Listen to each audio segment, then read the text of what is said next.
Well, we go back to the world of commentary, and I've got one of the smartest dressed individuals. If you ever put this man on camera, Mike Nause joins me. Mike, how are you? Good to see you. And firstly, welcome along to Commentator's Corner. Thank you very much, Alex. It is an absolute pleasure to be here, and I am so excited. And yes, I do, of course, the man with the tie and the fun fact man, as well as I am often known as well throughout the North American commentary community. But Alex, thank you so much for having me on the show today. So, Mike, in your own time, please introduce yourself to the audience. Well, I am Mike Nause. I am a racing commentator for esports currently. I started my passion for motorsports back when I was, well, about 3 years old, before I can really remember. I've been racing quads and motorcycles since 3 years old, and various different forms of motorsports and karting as well. Kind of around, I don't know, when I was 15 years old or something, all the tracks around me closed down, so I got out of motor racing and kind of just worked at a go-kart track for a little bit, and then Drive to Survive happened, and I was like, okay, cool, this is pretty epic, and so got myself into the Formula One games, got into F1 2018, then basically from there caught the bug of sim racing, quote unquote, as people often say, got myself a Logitech wheel and stuff, and upgraded, and then it kind of just went from there. And so I've been in it for a very, very long time in terms of motorsports, and this is just what I love, basically. So, coming back to what you said there, lovely introduction, by the way. I think one of the most polished I've heard in quite a time. Good, sir. But you said that things started when you were about 3 or 4 years old. Who was the main catalyst? Who was the one that was not dragging you by the scruff of your neck, kicking and screaming, but more to the point, who was the person that really sort of lit the fire underneath you to sort of go, motorsport, I kind of love it? That would be my Uncle Jim. Good old Uncle Jim. I have a lot of uncles. I got 12 different aunts and uncles on one side of the family, plus another side of the family as well with a lot. But my Uncle Jim got me a quad, got me an electric quad at the age of 2 years old. And I basically got on it, and my mom and dad, the first night they took me off of it, I was just crying my eyes out because I wasn't done yet. Yeah, it was dark. I didn't care. I still wanted to ride the thing, I was having a good time. So as soon as I got it, I caught the bug immediately. But yeah, my uncle was the one that got me into that. And then from there, my dad took me to different racing tracks and various races and stuff. And actually, I wonder if I can pull up a picture real quick and show off what my childhood looked like a little bit. And I think I have some just right here. I don't know how well these are going to show up on camera, but this was, oops, there we go. There we go. I don't know if that shows up too well, but that was me on with a trophy that was bigger than me. So then I was age of 4 years old, 5 years old, somewhere around there. I was pretty young. I am one of the few sim racers located in Seattle. There are not many of us, but I am one of them. So there are, yeah, that's one thing, the West Coast. We don't got too much racing over here. We got two pretty famous tracks, Laguna Seca and obviously Sonoma. Other than that, we don't got much over here, and that's kind of a shame. Throughout my childhood, it was always Ricky Carmichael and Bubba Stewart. Those were two, they're motorcycle riders back, or supercross riders, and as well as, why am I drawing a blank on the name currently? But of course, the Huckster. Pastrana. There we go. Travis Pastrana was yeah, yes.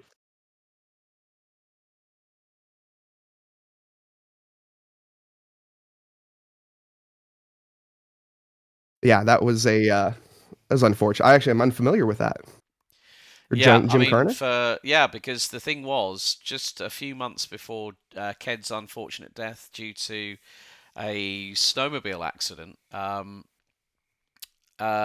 Travis was handed the keys to go and rip some donuts and some big old jumps in the Subaru Huckster family wagon, which basically was, let's just say, more than modified, courtesy of Vermont Sports Car, Yeah. which is one of the best, and it even made an appearance at Goodwood as well. That just goes to show Uh, how far the Pastrana brand has grown. But yeah, Travis Pastrana, a big inspiration to a lot of people. A bit of a daredevil. Obviously, Nitro Cross, which has fallen a little bit in in the Badlands a little bit, if I'm going to be completely honest, after its recent trip to Salt Lake City in Utah. But yeah, I mean, that's some really, really good inspirations to have.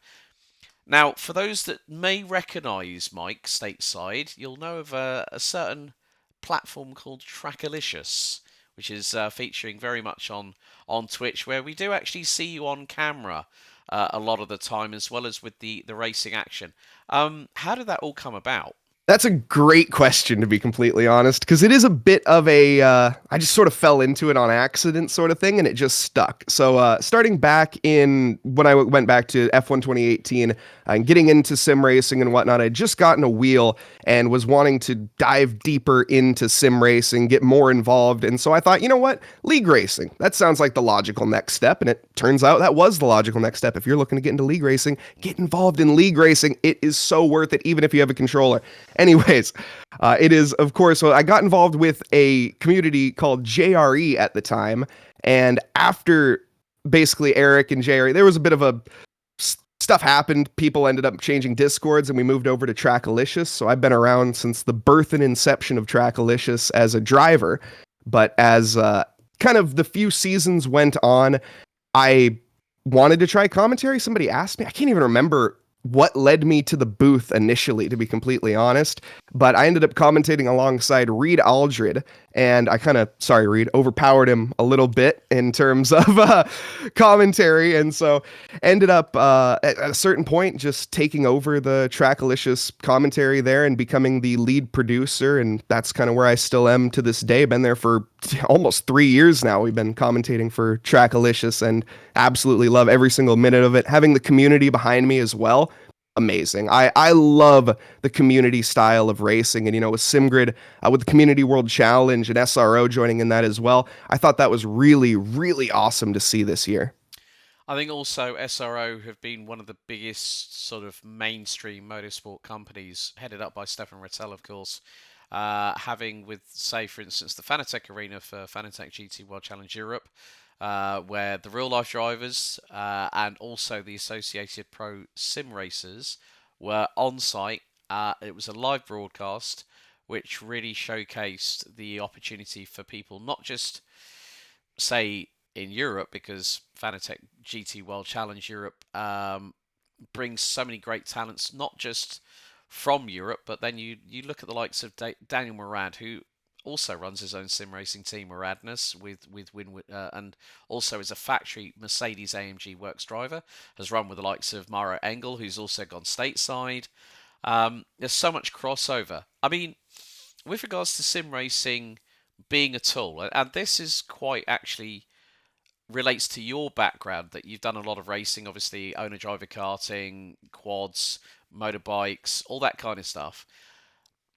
In terms of sim racing and karting, do you feel that there's one that stands above the other, or are they just as prevalent as being separate entities in terms of moving up the pillar in motorsport? I think in America right now, I remember you asked this conversation to Jake as well, who you just had on the podcast recently. That was awesome. If you guys haven't checked that out, go back on the Commentator's Curse and watch the one with Mr. Jake Sperry. He is awesome himself. But I think the pathway between karting and sim racing in America right now it's just separate. I think that for the most part, I mean, you have drivers like Parker White, for example. I think a perfect example of North American talent that is just second to none. 18-year-old kid, second season in the iRacing Coca-Cola Series, wins the title in the finals by qualifying in the final race beforehand. Amazing road on itself. He has no karting experience or anything, I don't think. I've talked with him a bit. I don't think he had any karting experience. He just kind of got into sim racing, and that was that. And for myself, you know, coming from karting, I know quite a few different people that were into karting as well, shifter karts, and they don't really sim race. So I think in North America, they're a very separate pathway right now, but they should be significantly more intertwined, in my opinion. And with the ADAC Sim Racing Expo coming to North America in Austin, Texas next year, that's going to be exciting. I cannot personally wait for that because I think that is going to be huge in development for the North American side of sim racing. Yeah, I mean, in some respects, because there is a big catchment, for those wondering, that sim racing is not just one particular part of the world. It's around all four corners, all six or seven continents, whichever you want to play it. sim racing is big wherever you go. There is so much that goes on, and obviously with the Sim Expo heading to Austin next year, March 13th to the 15th, it is going to be a case of saying, right, this is what sim racing's all about. And I think a lot of people were quite surprised, were quite taken aback by the news. But I think also for the sim racing community, we have to look at it from, I think, not just the event, but I think it's also the community that is a big part of what sim racing is all about. The community dictates feedback for products, feedback for software. Obviously, we've got some of the recent big news. Of course, Corsair taking the major stake as the ownership deeds to Fanatec of all companies. Obviously, with all the very public dirty laundry that has been showcased. But I think I know people from, like, say, Bulmer, who's part of the PR and marketing team from Fanatec.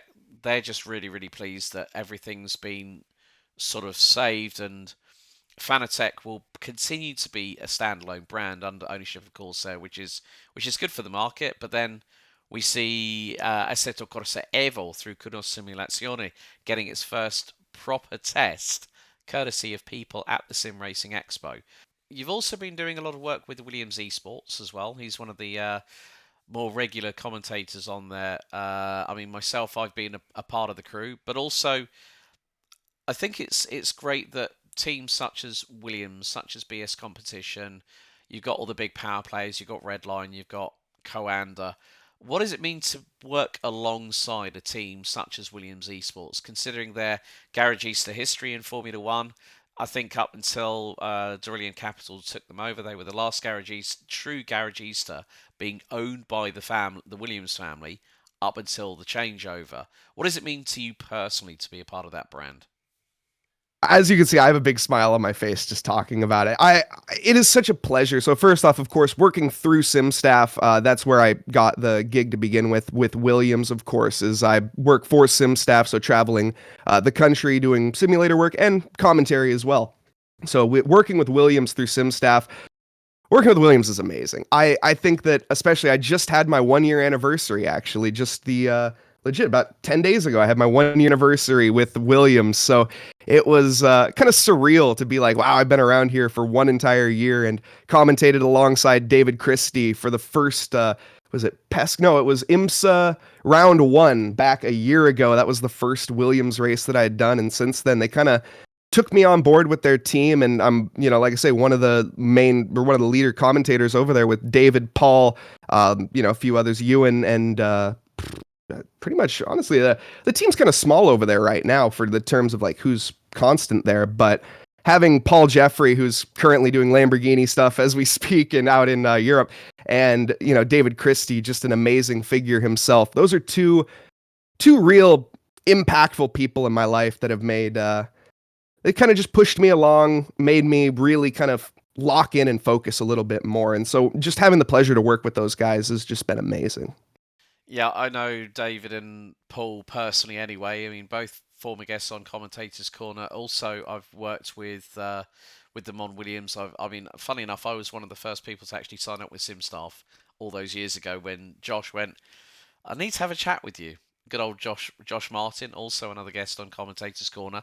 Um, and it's one of the things I loved about the fact was being able to, as a person that's gone from IRL to also combine sim racing as part of my remit, so to speak. It was nice because when we were having numbers, like say number 6, and I'd always go, well, that was so and so's number in this year, and it was something that Stephen English really loved because I was always harking back to the history of Williams and educating people in the now, because one of the things that I love about motorsport, and I'm sure you're one of these people as well, Mike, that there's a little bit of a historian in everybody.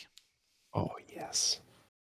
I love it. That's, like I said, my fun facts. Those are one of my favorite things. But of course, Nigel Mansell taking the victory and having a frog in the throat. And yeah, it's lots of history throughout the years of Williams, and being a part of that, just like I say, is it's incredible to do so. And of course, your favorite driver, unfortunately, with Williams as well. But it is, I mean, it's history at the end of the day, and these are all things that we have to be a part of. And again, just the fact that I get to be a part, just a small, little microscopic part of Williams history to a certain extent. Yes, it's Williams Esports. Yes, it's this, that, but I don't care. I am part of Williams to a certain extent, and I am beyond thrilled to say, of course, working with James Yexley, James Axby, the Wills, both Wills, Garrity, Green, all of the people there, just amazing people at Williams, and all of them, of course, anyone that I didn't mention, you know who you are. I still love you. Now, Mike, obviously saying that you've got Sonoma Raceway and you've also got the iconic Laguna Seca. Um, what was your first memory of ever going trackside to watch an event with probably more than likely Uncle Jim? So to actually, believe it or not, NHRA was like the first event that we ever really went to. So obviously back in the days we watched quad racing and stuff because of the quad racing that I was in. But yeah, NHRA was kind of the first real motorsport event that I went to. And I'm not really into drag racing even nowadays. It's fun. It's more of an experience to be at the actual raceways because you get to feel the horsepower in your chest. You get to smell the nitromethane, and it just brings you to tears of joy. Wait, no, those are tears of tear gas, excuse me, of course, because it is propane and nitric acid, and so it's not great to breathe, but it is certainly an experience. And I would, if anyone who hasn't in the States gone to a drag race, if you're thinking about it, they're not expensive to go to, and they're just a hoot of a time, to be completely honest. And that was kind of my first real life motorsport experience. So, growing up, obviously, I would take it that a lot of the stuff that you and the family watched were related to what you were competing in at the time. When when were your eyes open to say stuff like the IMSA WeatherTech Sports Car Challenge, Formula One? When did it really sort of because a lot of people we find on social media, and I'm not going to be talking about the tribal nature of Formula One because it's a subject that I don't really like talking about for very, very good reason. Um, when did your eyes get opened as if to say, well, there's more than quad biking, there's more than karting, there's more than motocross and whatever, and HRA. When were your eyes truly open to that fact, and when did you really sort of get bitten by the bug for mainstream coverage? Yeah, probably around the time Drive to Survive came out, to be honest. A lot like a lot of other people, I didn't really realize that motorsport was as accessible as it could be because I kind of had this period in my teenage years of just not racing. I kind of got out of the racing bubble entirely for a couple of years.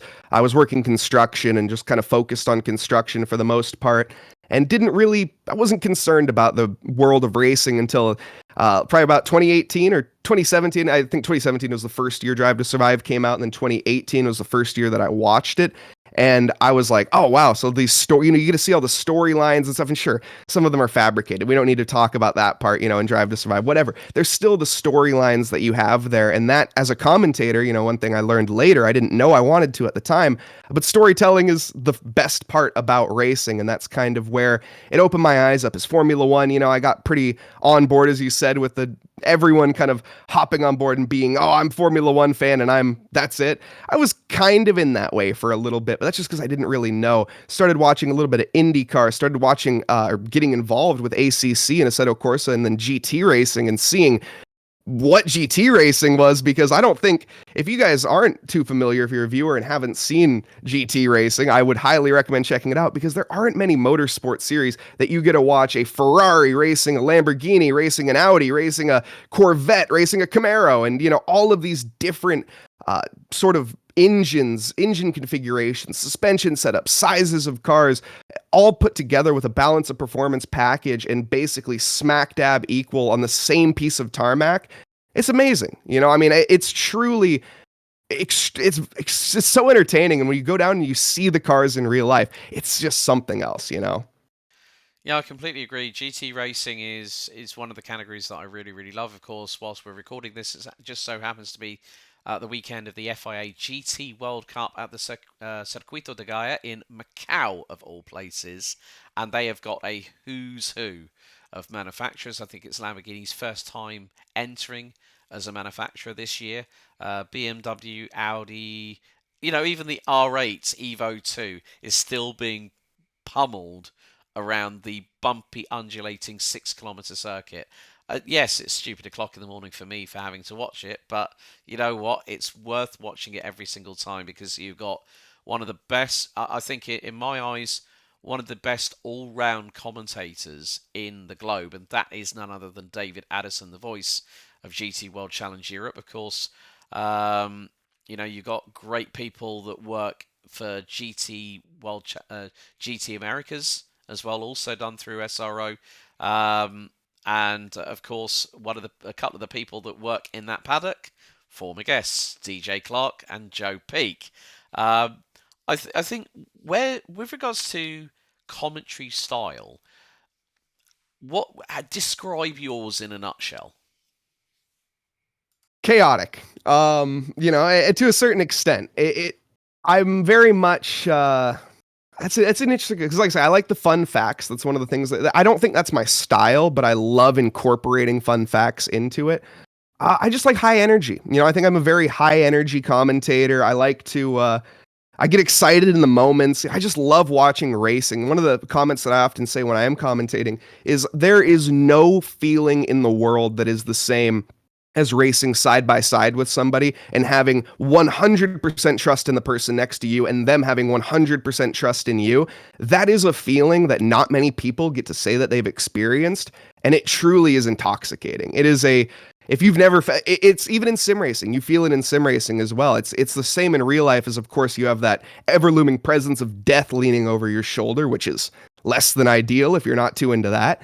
Sim racing, you don't have to worry about that, but the feeling is still the same. You have the trust, you have the camaraderie, and yes, you're racing against each other, but you're racing with each other at the same time. And that is kind of one of my favorite things to try to get across to the audience is, like I say, excuse me, storytelling. That's kind of our entire job at a whole. And it's about how interesting we make that story as commentators and deliver it back to the audience to keep them on board and interested in changing our tones and going exciting and then going back down to normal. And it just keeps people interested, at the end of the day. And that's kind of where I like to play around with.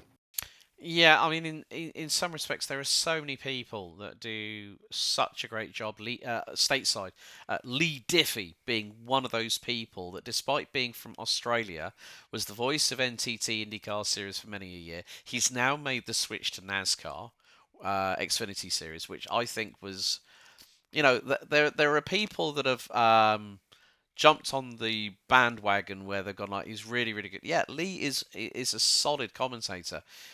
He's even done coverage for, I think, for Speed Network as well, along with NBC. You probably name every single network that has had real-time mainstream coverage of racing. Lee's normally been on it. He's even commentated, I think, even when Alan McNish had his massive accident going through the Dunlop curves at the Le Mans 24 Hours, I think, if I remember correctly, 2012, when you had Audi versus Peugeot, and Audi went full bore with one car, being piloted by Benoit Trullier, André Lotterat, and Marcel Fessler. And every single Peugeot could not fight with the might of one Audi R18 Ultra. That just goes to show. But who would you say are your commentary inspirations? If on who's inspired your style in your own right, Mike? I love David Croft and Martin Brundle. Those are two commentator pair. I think they work so extremely well together. And the things that Martin Brundle comes up with, him being a British Midlander and the random things that he says, the car's going on strike more than a British factory in the 1920s. Who comes up with that stuff? That's only Martin Brundle can really do that. And then with David Croft, actually kind of influenced my fun facts as well. That's where that whole thing started, is about year ago, 2 years ago, I can't remember. It was the start of, I think, the 22 Formula One season, and it would have been the first Jeddah Grand Prix, and we were going, or Crofty was doing his introduction and stuff, and then he had made the comment of, and there are about 3,256 or whatever floodlights in the area here of the Grand Prix circuit to illuminate it, and there's somewhere around like 56 palm trees as well. And I was like, I have to do this. I have to get that was where the fun facts kind of culminated from, or I don't think that's the right word, but either way, they kind of started there with David Crofty and his absolute cleverness behind the booth. I don't know, just again, two of my favorite commentators. Other influences, the Top Gear boys, James May, Jeremy Clarkson, and Richard Hammond. Three of my biggest influences, one bar none. I mean, I've learned so many of my lines come from those guys and different little quips they've said throughout the years. And, just again, I like to make my commentary interesting, and I think those are some of the most interesting people out there in terms of motorsports. So I think those are, for me, good people to look at. Yeah, some very, very welcome inspirations. I mean, I haven't heard anyone say Top Gear and the original three people that made it happen. Who then went on to do the Grand Tour, which has now unfortunately come to its inevitable end. I mean, they're not getting any younger, those boys, but I still remember, what was it? You hear, what was it? Where they were on a safari tour and they were camping and they put James May's tent on the edge of a forklift and he's woken up. And I remember Clarkson saying, it was all quiet in the morning until a buffoon-like noise shattered the silence, and you hear May shouting "Clarkson" at the top of his voice. It was the only way that Top Gear could work. Okay, yes. We won't talk about the timeline of the history of them moving from Top Gear to the Grand Tour because everyone knows that it's noted history within automotive programming. But I like the fact that you've like David Croft, Martin Brundle, who've been working together for so long now, well over, I think, probably close to two decades now or something like that, if I'm honest. But if there was one aspect of motorsport that you would love to commentate on as a goal, I mean, everyone would like to say yes, Formula One. I'm one of these people who would say yes if FOM came calling. I wouldn't say no, but my goal, I mean, I'd love to do, like, say, GT3s, 24 hours of Le Mans. What goals would you like to achieve as an all-time high within a career? Yeah, I don't know if I have a specific motorsport in particular that I would like to commentate. My main goal for 2025 is just to commentate in person. Like, that's something that I've never experienced before because I've only been commentating for 2.5 years now. I'm coming on to 3 years basically. So I'm kind of still a rookie in this business, to be honest. So I really want to commentate in person. I don't know if that's what I want to do. I don't know if I want to be a real life commentator or sim racing commentator. I want to be a commentator. I know that. I love motorsports. I love talking about motorsports. I want to be involved in motorsports no matter what, especially after having a construction job, having a real job, and then going into motorsports. Like, why would I want to go back? This is amazing. I love everything about this. And so I think my main goal is, like I say, into 2025 is just to commentate a real life event. And I'd love to commentate GT3s. Like I said, GT3s, GT4s, even I'd love to commentate some 86s or some MX5s, I mean, some little punchy cars, just a good time. I just want to commentate, I love talking about racing and sharing my passion with other people. That's just kind of what I don't know, what I like. Yeah. I mean, we're coming to the end of what's going to be, I think, probably one of the shortest episodes of Commentator's Corner because we've got through it pretty quickly. Have you ever been starstruck meeting anybody within motorsport if you've been trackside, Mike? That's a question I do ask people. Have you ever been starstruck and been, like literally, Gaga, you want to say something, your brain says one thing, your mouth says another? When I was younger, yes, I had that. Like I say, when I got to meet my idols, Pastrana, Bubba Stewart, Chad Reed, all of the different supercross bike guys, I was pretty young at the time, so I was very intimidated, to put it lightly. I was very scared to talk to them or anything like that. But in terms of, since, like I say, I've gotten into the kind of commentator sphere, I haven't been to too many real life events because especially where I live in Seattle, there just aren't too many real life events. That's the biggest issue. I've been down to Sonoma.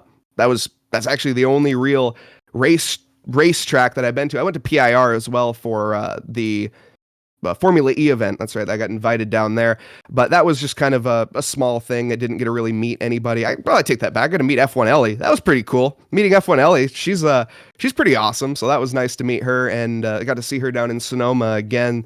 So in terms of being starstruck, I'd say no, I've never really been starstruck, but one thing I guess I did want to touch on before we moved on too much was you mentioned Joe Peak, and I have to bring up Joe Peak because he kind of, I don't say he was one of the main people that influenced the start of my commentary career. It was back a couple years ago, the first professional broadcast that I ended up doing, and it was the SRO Pit Pass with Joe Peak on Road America. No, excuse me, on Circuit of the Americas. My apologies. And we were on the front page of Twitch with over 12,000 viewers. And this is my first professional broadcast. I mean, I'm just coming from Trackalicious, getting into this. I did the Community World Challenge, I think, at that point. But this is like the point where I'm like, oh, cool, 12,000 people are watching. This is where I figured out this is what I want to do. That was the turning point in my commentator's career where I was like, all right, cool. This is the job that I want. There's no other... Because it wasn't a feeling of... A lot of people ask, like, was it scary to have 12,000 people watching? I'm sure you can say this yourself. It's different when you're online. You can kind of just put the number to the back of your mind and work without it. But it's also, it's fun. I don't know. Knowing that number was there was fun, and it just kind of motivates you. How do you feel on that, Alex?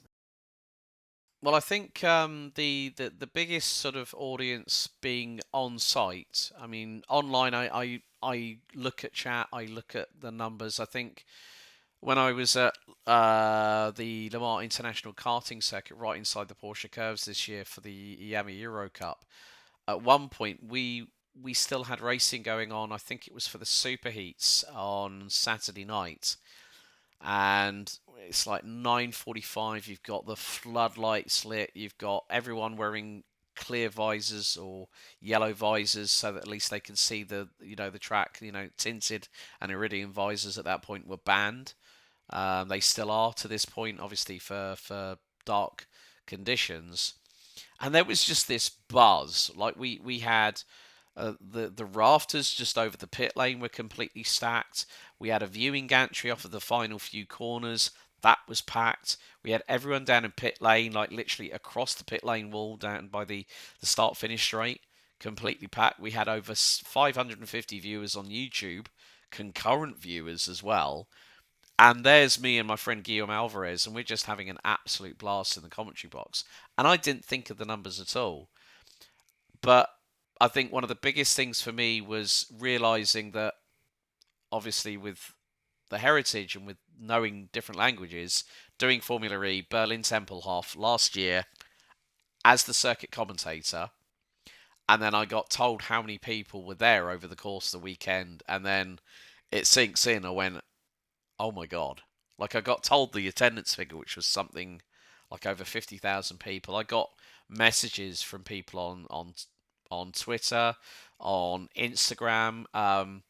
Formula E gate. Well, the one of the team from the Funny Hands production crew gate said, "Let us know your size, and we'll get a hoodie for you. We'll get some Formula E stuff for you." And I ended up with the Barbadian equivalent of a Formula E hoodie, which still has pride of place in the wardrobe.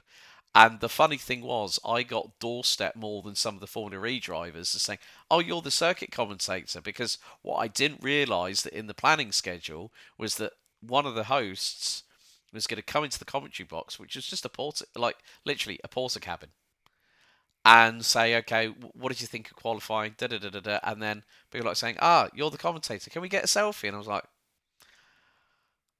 "Okay." And then the inner child went, "You've got to milk this, mate. You've got to milk this.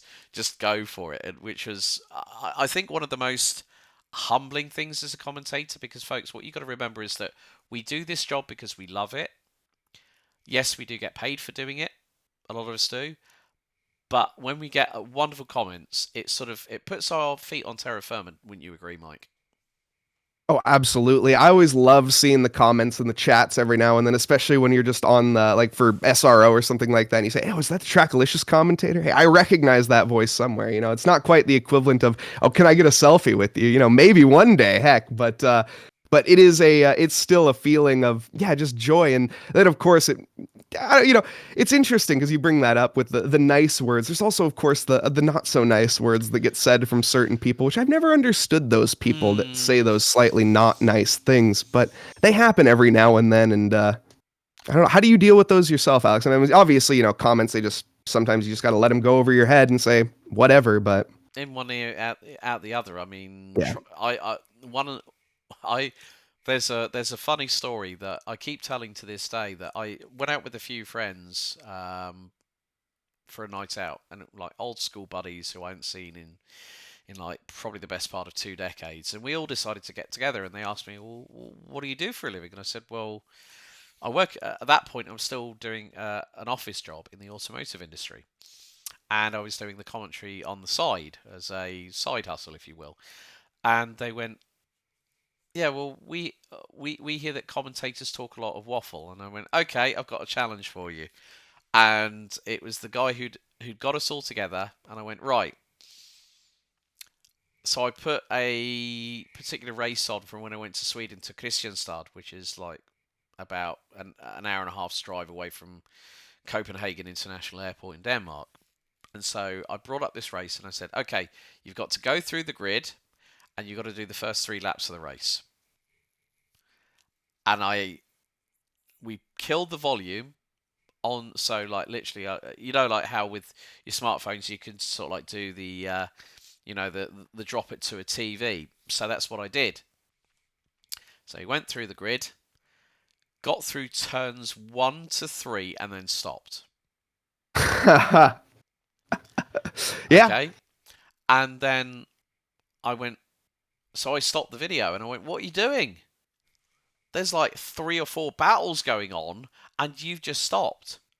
He went, oh, I don't know what to say. And I said, well, go with it. And he went, I don't know how to. And I said, okay, we're going to start the video again. And I played the whole, and I said, it was one of the finals where someone had won every single final so far, had won 4 finals, or well, had won four of the main races where you score points. And we were about to see possibly a 6 race winning streak for Matilda Olsson. And I said, just watch the race. I'm not going to tell you anything about what's happened because I know what happened. I call the action. And they literally were jumping up and down off their seat because we had a last corner, last lap exchange for the lead of the race. Axel Sarniala won it. Matilda Olsson lost her winning streak that day on home soil as well. And my friends were absolutely beside themselves. And the bloke who I put under duress came over and he said, never will I talk bad about a commentator ever again. And it is quite funny that it's one of the stories that I pride myself on the fact that I know what I'm capable of doing. But yeah, the negative comments, it's sort of like in one ear out the other, because at the end of the day, as long as the people who are bringing you on board enjoy what you do, that's who you've got to make happy. no, exactly. It's funny. I was talking with Paul Jeffrey, and he made the comment where one comment just really, really got to him at one point in time. And I think we all probably have that in there, where mine in particular is one on an SRO stream. Some guy was like, oh, what is this, an AI commentator? And I was like, what kind of is, like, how do you come up with this, first off? And second off, what? I don't know. People, man. People. Yeah, but like we say, it's always a case of we won't always take we won't take offence to your comments. We know that everyone's entitled to opinion. We can agree to disagree. But Mike, Exactly. we now come down to the final question for you on Commentator's Corner. So thank you very much for being a Alrighty. part of episode 66. Now, if you were given an unlimited budget and you had the opportunity to drive a car of your choice at either a racetrack or a stretch of road, have a little think. What would you pick? Where would you drive it? And tell me why. 720S at Silverstone because that's my dream car on my dream circuit, and I would love nothing more than that. That is an easy answer for me, to be completely honest. The 720S, I love the car. It is McLaren in general, just perfect. I mean, come on. Any car that you have to have about 15 board meetings just to decide the position of the wing mirror, it is an absolute class. It's a perfect car until it isn't, but it's beside the point. It's a perfect car as far as I'm concerned. It's perfect in every way. Right? No, anyways. It's no, and then Silverstone, just one of those circuits, we often get one of the questions you get as a commentator is, oh, what's your favorite track often? Mine, Silverstone. Why is it your favorite track? That's what I love, right? Is why is that your favorite track? And it's kind of weird because I love elevation. I love different forms of like corner, structure. I love hairpins. I love chicanes. I like a variety of it. And Silverstone, it has the variety. It doesn't have the elevation. It's a World War II hangar base. There's no elevation there. But it is just a real racer's track. I mean, that is one of the best race tracks, I think, on the planet. And I'd love nothing more but to take part on a race or a drive or whatever on Silverstone. And to be honest, in any machine, but a 720 would be superb. That's a very, very good call there. But this is where it gets interesting because I'm going to bring my response in line with what Mike has said. Now, this is going to have a bit of a full circle moment here because some of you might remember a particular episode of when the Holy Trinity of cars were brought about. Now, we're talking the first type of hypercars. And McLaren decided to do their successor to the iconic V12 F1. They brought out the P1, which at some point was referenced as the Widowmaker. So, being as we're going McLaren, you said Silverstone. I'm going to say Spa-Francorchamps. And the reason being, the McLaren P1, if anyone might remember Kenny Brack's famous Goodwood Hill Climb run in the P1 GTS a few years back. But then here's where the Top Gear connection comes in. Jeremy Clarkson in the wet in a black P1 at Spa and nicknamed it the Widowmaker. So there you go, folks. That is the quickest response I've ever had on that question. And Mike Nause, thank you so much for being a part of episode 66 of Commentators Corner. Where can people find you on the socials? Well, thank you very much for having me, Alex. It has been an absolute pleasure to be on. If you guys are looking to find me on socials, X is at Mike Nause, Instagram at Mike_Nause, and then Facebook, I think, at Mike Nause as well, and then LinkedIn, Mike Nause. Shocker. Yeah. But for those wondering, the spelling of Mike's surname is Nause, which has a German heritage, but said very, very differently, depending on where you are in the world. So that's it for episode 66 of Commentators Corner. Well, if you are out on track, race hard, race fair, but if in doubt, go flat out. We'll see you next time on episode 67 of Commentators Corner. Goodbye for now.